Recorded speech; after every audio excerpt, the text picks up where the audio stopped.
네, 신명기서 강해 33번째 시간을 갖겠습니다. 오늘 말씀의 제목은 죽음에서 건짐받은 것을 기억하라입니다.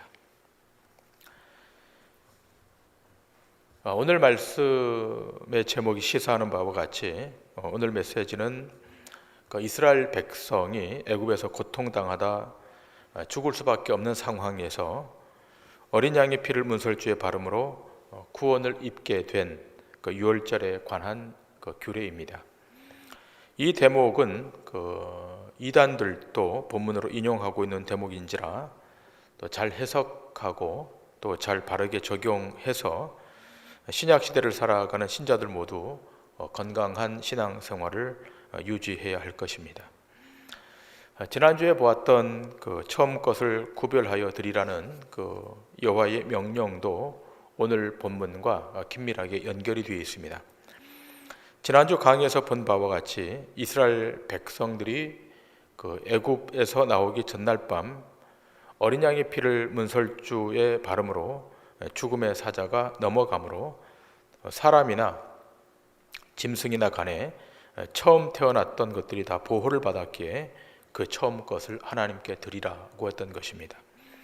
그 연장선상에서 오늘 말씀은 그 유월절을 어떻게 지켜야 하는가에 관한 말씀입니다. 더 상세한 내용은 제사법을 말하고 있는 레위기서에 기록되어 있습니다만 오늘 이 신명기서에서는 전체 이스라엘 백성들에게 꼭 기억해야 될 유월절의 뜻을 담고 있기에 보다 세밀한 교훈을 우리에게 제시하고 있습니다. 여러분, 이스라엘 백성이 유월절을 지켜야 했던 것은 종살이하던 애굽에서 해방과 자유를 주는 것이었기에 그들에게 가장 먼저 일어났던 삶의 변화의 현상은 원력, 곧 달력을 새롭게 고치는 것이었습니다. 지금 우리가 쓰고 있는 달력, 이 달력은 태양력에 기초한 원력을 쓰고 있지 않습니까? 그러나 이스라엘 백성들은 이 유월절을 기점으로 해서 그들의 시간표를 고칩니다. 그러니까 이스라엘 백성에게는 두 개의 시간표가 있는 겁니다. 통상 태양력을 기초로 한 달력과 또 유월절을 시작점으로 하는 달력, 곧 유대력입니다. 그러므로 이스라엘에게 첫 달은 유월절을 첫 달로 해서 소위 오늘 본문에 기록된 아비벌입니다. 태양력으로 따지면 3월이나 혹은 4월에 해당하는 원력입니다. 이걸 기점으로 그들은 7대 절기를 지키는데 그 7대 절기 가운데 가장 중요한 3대 절기를 더 적극적으로 지키죠. 그 3대 절기가 여러분이 익히 알다시피 유월절과 오순절과 초막절입니다. 자, 이렇게 원력을 유대력으로 지키면서 그들의 첫 절기인 유월절은 이스라엘의 정체성을 말해주는 절기로 여호와 하나님께서 지정하시는 곳에서만 이 유월절 제사를 드리도록 했습니다. 이 유월절에 대한 말씀이 출애굽기서와 민수기에서 나오는데 중요한 것은 이 두 곳에서는 구체적인 장소를 말하고 있지 않다는 것입니다. 그 이유는 출애굽기서에서의 출애굽은 출애굽하기 전 애굽 전역에서 일어났던 것이기 때문에 그런 것이고 또 민수기에서의 유월절은 광야였기 때문에 그 장소가 구체적으로 기술되지 않은 것입니다. 자, 그러나 이제 신명기에 오게 되면 눈앞에 가나안 땅을 보면서 말씀하시는 것이기에 차원이 조금 다릅니다. 가나안 땅에 들어가서는 여호와께서 선택하시는 곳에서 이 유월절 제사를 드리라고 말씀하십니다. 자, 오늘 본문 신명기 16장 3절에 이렇게 되어 있습니다. 유교병을 그것과 함께 먹지 말고 이래 동안은 무교병 곧 고난의 떡을 그것과 함께 먹으라. 이는 네가 애굽 땅에서 급히 나왔음이니 이같이 행하여 네 평생에 항상 네가 애굽 땅에서 나온 날을 기억할 것이니라. 이 유월절을 지킬 때에 유교병과 함께 먹지 말고 일주일 동안 누룩 없는 무교병을 먹으라고 말합니다. 그리고 이 무교병을 오늘 본문은 고난의 떡이라고 규정합니다. 왜 유월절과 함께 일주일간 지키는 무교절에 누룩 없는 떡을 먹으라고 하는가 하면 애굽에서 급하게 탈출한 날을 기억하는 의미에서 그렇게 하라는 것입니다. 여러분이 아시다시피 그 첫 유월절의 모습은 손에 지팡이를 들고 신을 신고 옷을 급히 입고 또 급히 떡을 먹고 어린 양을 잡아서 구워 먹고 애굽을 탈출합니다. 급하게 나왔기 때문에 밀가루 반죽을 해서 발효될 동안 기다리지 못하고 딱딱한 떡 그대로 먹고 탈출한 것입니다. 이 떡은 그 안에 누룩이 전혀 가미되지 않은 무교병입니다. 그리고 출애굽기 12장과 민수기 9장에서는 그것을 쓴나물과 함께 먹으라고 명명합니다. 저 먼저 출애굽기 12장 5절 이하의 말씀입니다. 너희 어린 양은 흠없고 1년 된 수컷으로 하되 양이나 염소 중에서 취하고 이달 열 나흘 날까지 간직하였다가 해질 때 이스라엘 회중이 그 양을 잡고 그 피를 양을 먹을 집 좌우 문설주와 인방에 바르고 그 밤에 그 고기를 불에 구워 무교병과 쓴나물과 아울러 먹되 날 것으로나 물에 삶아서 먹지 말고 머리와 다리와 내장을 다 불에 구워 먹고 아침까지 남겨두지 말며 아침까지 남은 것은 곧 불사르라. 너희는 그것을 이렇게 먹을지니 허리에 띠를 띠고 발에 신을 신고 손에 지팡이를 잡고 급히 먹으라. 이것이 여호와의 유월절이니라. 무교병과 쓴나물을 아울러 먹으라고 규정하고 있습니다. 민수기 9장 9절 이하의 말씀입니다. 여호와께서 모세에게 말씀하여 이르시되 이스라엘 자손에게 말하여 이르라. 너희나 너희 후손 중에 시체로 말미암아 부정하게 되든지 먼 여행 중에 있다 할지라도 다 여호와 앞에 마땅히 유월절을 지키되 둘째 달 열넷째 날에 해 질 때에 그것을 지켜서 어린 양의 무교병과 쓴나물을 아울러 먹을 것이요 아침까지 그것을 조금도 남겨두지 말며 그 뼈를 하나도 꺾지 말아서 유월절 모든 율례대로 지킬 것이니라.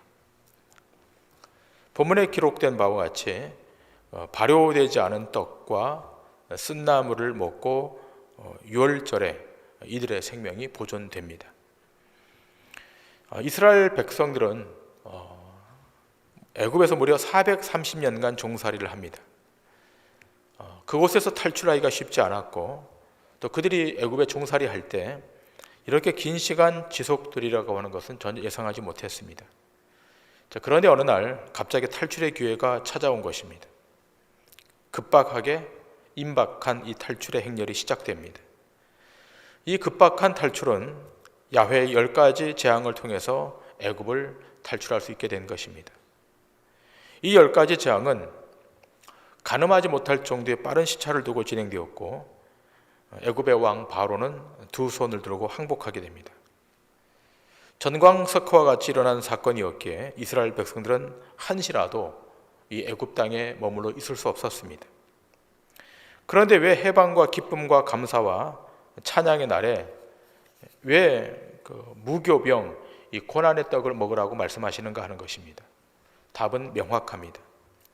애굽에서의 종살이 또 그곳에서 해방시켜 주셨음을 명확히 기억하라는 것입니다. 너희가 종살이했던 것 그리고 거기서 해방되었던 것을 기억하기 위해서 무교병 고난의 떡을 취하라는 것입니다. 여러분 우리나라에서도 6월 25일이 되면 6.25 전쟁 체험을 한다고 주먹밥을 만들어 먹는 그런 행사가 있지 않습니까? 널리 알려져 있지 않지만 어른 세대, 60대 이상의 세대에서는 그런 행사들에 참여해 보신 분들이 있을 겁니다. 그 시대의 어려움을 잊지 말자고 기억하자고 하는 의미에서 그런 행사를 합니다. 마치 이와 같이 이스라엘 백성들도 애굽이라는 고난의 풀매에서 나온 것을 기억하기 위해서 이 고난의 떡을 취했던 것입니다. 자, 그래서 오늘은 이 고난의 떡, 이 고난의 떡의 의미에 감추어진 교훈이 무엇인가를 조금 더 집중해서 살피기를 원합니다. 이스라엘 백성들이 유월절을 지킨 것은 애굽에서 첫 번 유월절을 지키고 나서 출애굽한 다음 시내 광야에서 유월절을 지킵니다. 그러니까 시내 광야에서 첫 번째 유월절을 지키죠. 그리고 1년 후에 이렇게 유월절을 지키면서 그들은 40년 동안 이 광야 생활을 하게 됩니다. 유월절은 1년에 한 번씩 지켜야 되는 것이기 때문에 광야 생활이 40년이었다 그러면 40번의 유월절을 지켰어야 되는 겁니다. 근데 아무리 그 출애굽기서나 민수기를 읽어봐도 40년 동안 40번의 유월절을 지켰다라고 하는 기록이 없습니다. 광야에서 농사를 지을 수 없었으니까 유월절을 지키지 못한 것도 이해는 갑니다. 그러나 여기에 대해서 아모스 선지자는 이렇게 증거합니다. 아모스 5장 25절 이하입니다. 이스라엘 족속아, 너희가 40년 동안 광야에서 희생과 소제물을 내게 드렸느냐? 너희가 너희 왕 식굿과 기운과 너희 우상들과 너희가 너희를 위하여 만든 신들의 별 형상을 지고 가리라. 내가 너희를 다메섹 밖으로 사로잡혀 가게 하리라. 그의 이름이 만군의 하나님이라 불리우는 여호와께서 말씀하셨느니라. 아모스 선지자가 반문하는 겁니다. 너희가 40년의 광야 생활을 통해서 단 한 번이라도 희생과 소제물을 드린 적이 있냐라고 반문하는 겁니다. 그 기간 동안 단 한 번도 드리지 못했다는 겁니다. 자, 그런데 이상한 것은 이렇게 희생 제물을 드리지 못했던 이 40년의 기간과 그들이 40년 동안 불순종했던 기간이 정확히 일치한다는 겁니다. 불순종과 희생의 제물을 드리지 못하는 기간이 일치하는 것입니다. 정확히 일치합니다. 그리고 결국 이 1세대 이스라엘 백성들은 이 광야에서 다 사멸당하게 됩니다.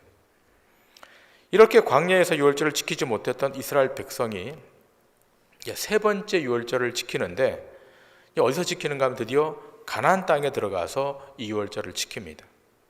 여호수아서 5장 10절 이하는 이렇게 증거합니다. 또 이스라엘 자손들이 길갈에 진쳤고 그달 14일 저녁에는 여리고 평지에서 유월절을 지켰으며 유월절 이튿날에 그 땅의 소산물을 먹되 그날에 무교병과 볶은 곡식을 먹었더라. 또 그 땅의 소산물을 먹은 다음 날에 만나가 그쳤으니 이스라엘 사람들이 다시는 만나를 얻지 못하였고 그 해에 가나안 땅의 소출을 먹었더라. 40년의 광야 생활이 끝나고 가나안 땅에 들어갑니다. 이 가나안 땅에 들어가서 드디어 감격적인 유월절을 지킵니다. 이 세 번째 유월절입니다.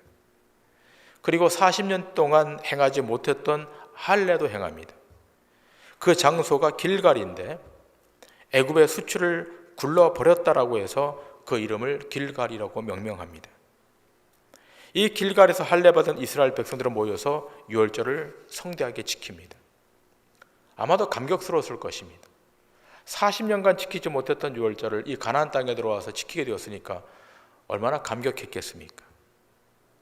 그러나 성경을 보면 그 이후 가나안 정복 기간 동안 유월절을 지켰다는 기록이 또다시 등장하지 않습니다.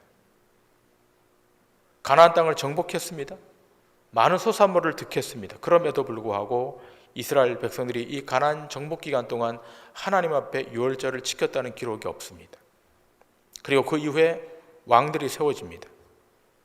왕들이 세워졌지만 유월절을 제대로 지켰다는 왕은 아주 희소합니다. 역대하 30장에 보면 히스기야 왕이 등장해서 우상들을 불사르고 유월절을 지켰다는 기록이 있습니다. 그러나 그것도 잠시 형식에 그쳤던 것이고 그 아들 므낫세가 등장하면서 온갖 악을 행하며 유월절 모든 절기들 다 없애버립니다.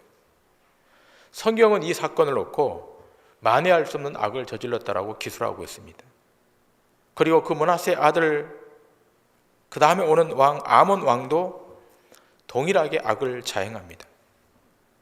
자, 그리고 그 다음에 오는 왕이 요시야 왕입니다. 요시야 왕이 8세, 8살이 되었을 때 왕에 등극하고 왕이 된 지 18년에 드디어 성전을 수리하게 됩니다. 이 성전을 수리하는 중에 율법책을 발견하게 됩니다. 이 율법책이 성전 창고에 방치되어 있었는데 이것을 발견한 겁니다. 요시야 왕이 여선지자 훌다에게 이 율법책에 대한 것을 묻게 되고 이것을 낭독합니다. 그런데 그 안에 어떤 메시지가 들어있는가 하면 하나님의 강력한 심판과 진노가 임할 것임의 메시지가 들어있는 것입니다. 그러자 요시야 왕이 회개하고 철저한 개혁을 단행합니다.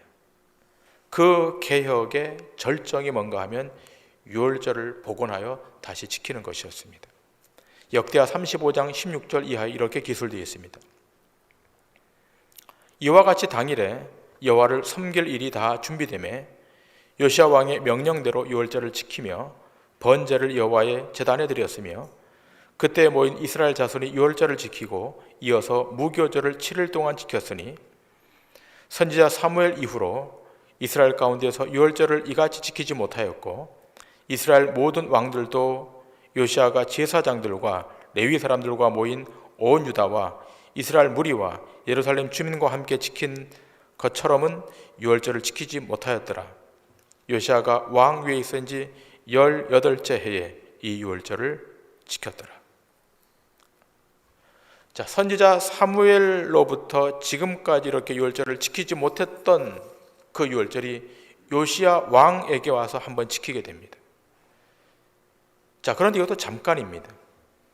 결국은 이스라엘 백성들이 다 바벨론에게 멸망당하게 되고 바벨론에 멸망당하여 포로로 잡혀간 다음 그들은 이 유월절을 지킬 수가 없었습니다. 이 바벨론 포로 기간은 다시 고난의 떡을 먹어야 했던 그런 기간이었습니다. 예레미야 선지자의 예언대로 70년의 때가 차서 돌아왔습니다. 70년간 종살이 하면서 마치 애굽에서 종살이 했던 것처럼 바벨론에 종살이 하면서 70년 동안 유월절을 지키지 못했던 것입니다. 자, 그런데 이 바벨론이 페르시아에게 멸망당하면서 다시 돌아오게 됩니다. 돌아와서 성전을 재건하는데 성전 재건과 동시에 다시 회복했던 것이 유월절의 회복이었습니다. 에스라서 6장은 이렇게 증거합니다.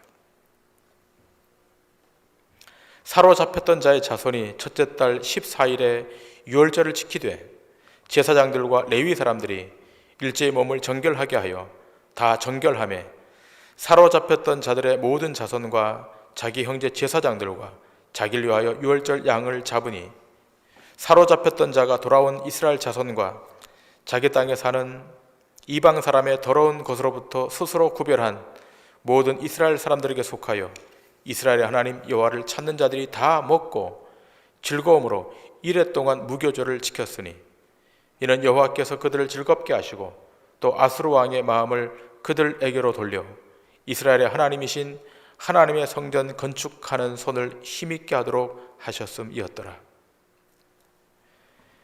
바벨론 포로에서 돌아와서 성전을 재건하면서 유월절을 다시 복원시킵니다. 누룩 없는 떡을 일주일간 먹습니다. 자, 그러면서 어떤 생각을 했겠습니까? 그 옛날 그들의 조상들이 애굽에서 나와서 유월절을 지킨 것을 다시 기억했을 것입니다. 그래서 바벨론 포로에서 돌아온 것을 제2의 출애굽이라고 하는 것입니다.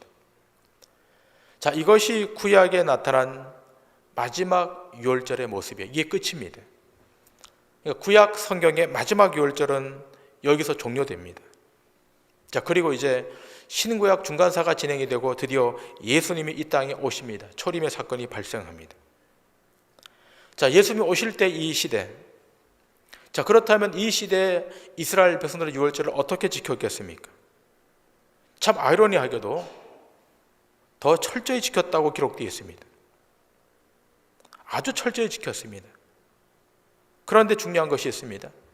외형적으로는 철저히 지켰는데 그들의 그 내면은 다 썩어 있었습니다. 성전에 장사하는 사람이 등장했고 예수님은 그들을 도적이라고 규정합니다.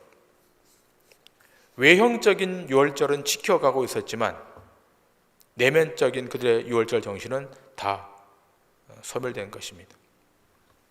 그래서 예수님은 이 유월절을 전혀 다르게 해석하십니다.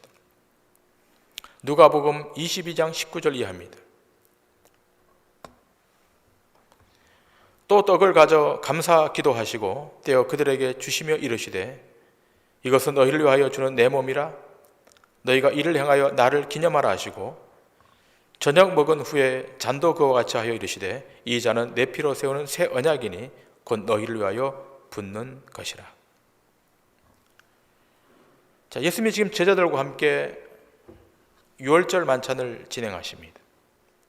자, 유월절 만찬에서 뭐라고 말씀하는가 하면 이 떡은 내 몸이고 이 포도주는 내 피라고 말씀하십니다.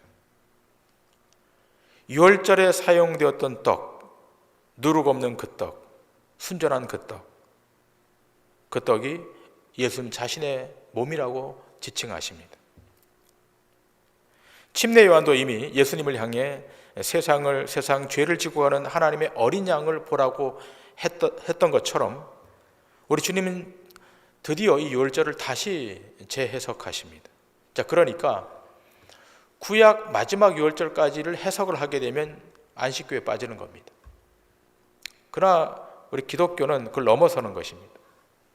유월절의 완성자인 예수님에게서 해석되므로 유월절은 다시 우리에게 의미를 주는 것입니다. 여기서 명확해지는 것이 있지 않습니까?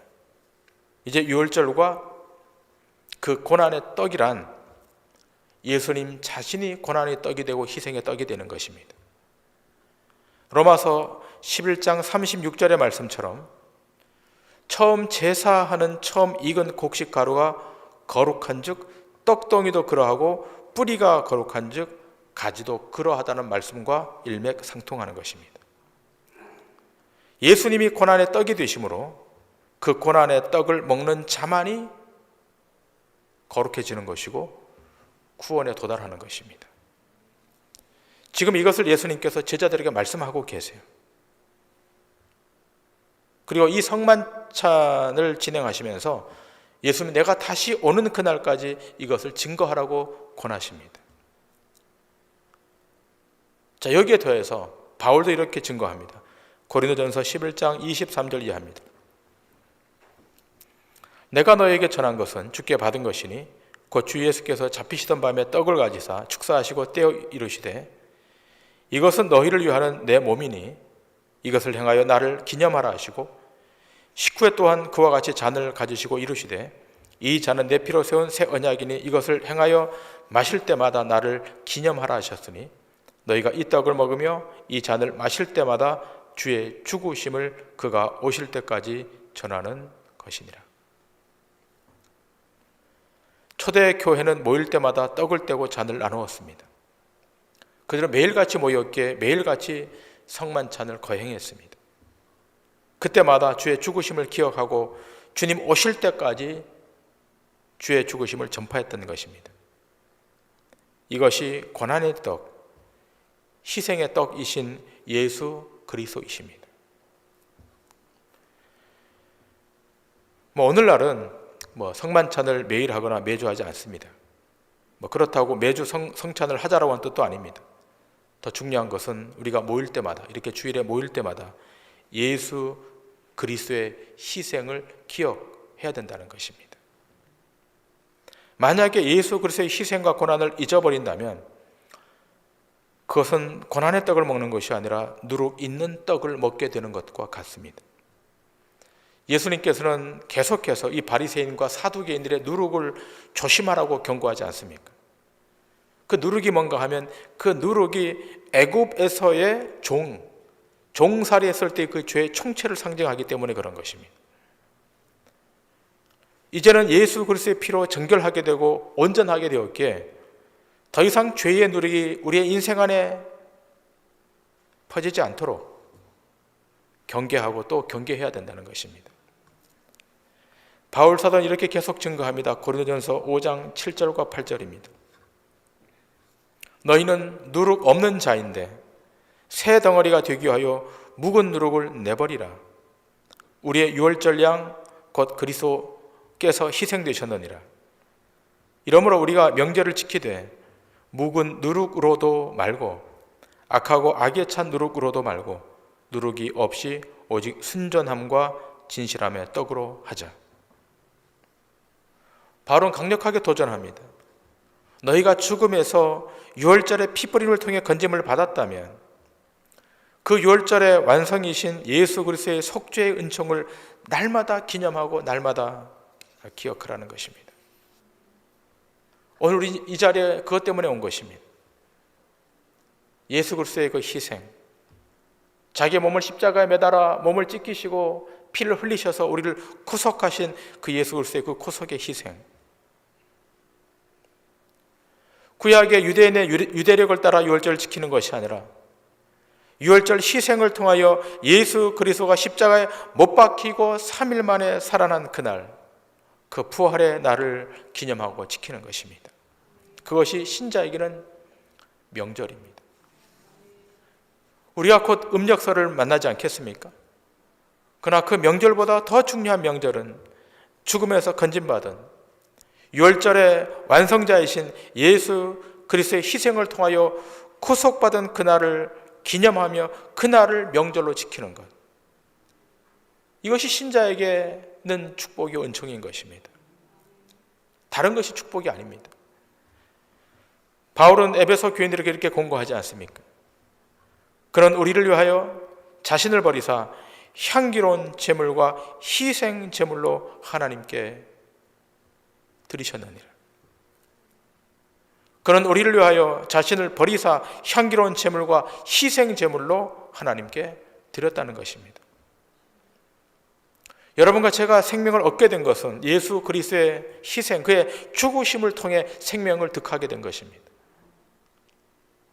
누룩 없는 떡이 되신 예수 그리스도의 거룩함으로 우리도 거룩함을 덧입게 된 것입니다. 그러므로 예수님의 희생의 덕분으로 살아가는 모든 인생들은 자기의 공로를 내세우지 않습니다. 그의 공로, 오직 주께만 영광을 돌리는 것입니다. 여러분, 다른 것은 몰라도 이것은 꼭 기억하셔야 됩니다. 여러분과 저는 예수 그리스도의 희생을 통해 건진받은, 구원받은 하나님의 백성들임을 기억해야 됩니다.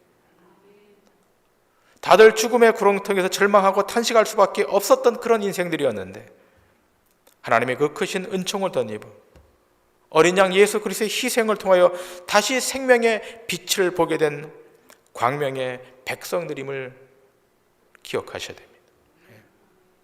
이것이 우리의 정체성이에요.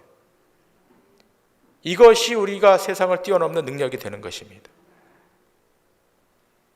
죽음에서 건진받은, 절망에서 건진받은 하나님의 백성, 예수 그리스도의 희생을 통하여, 어린 양의 피 흘림을 통하여 구원받은 하나님의 백성들임을 기억하시고 이 한 주간도 믿음으로 사셔서 세상 앞에 승리하는 믿음의 권속들 다 되시기를 주님의 이름으로 간절히 축원합니다. 기도하시겠습니다.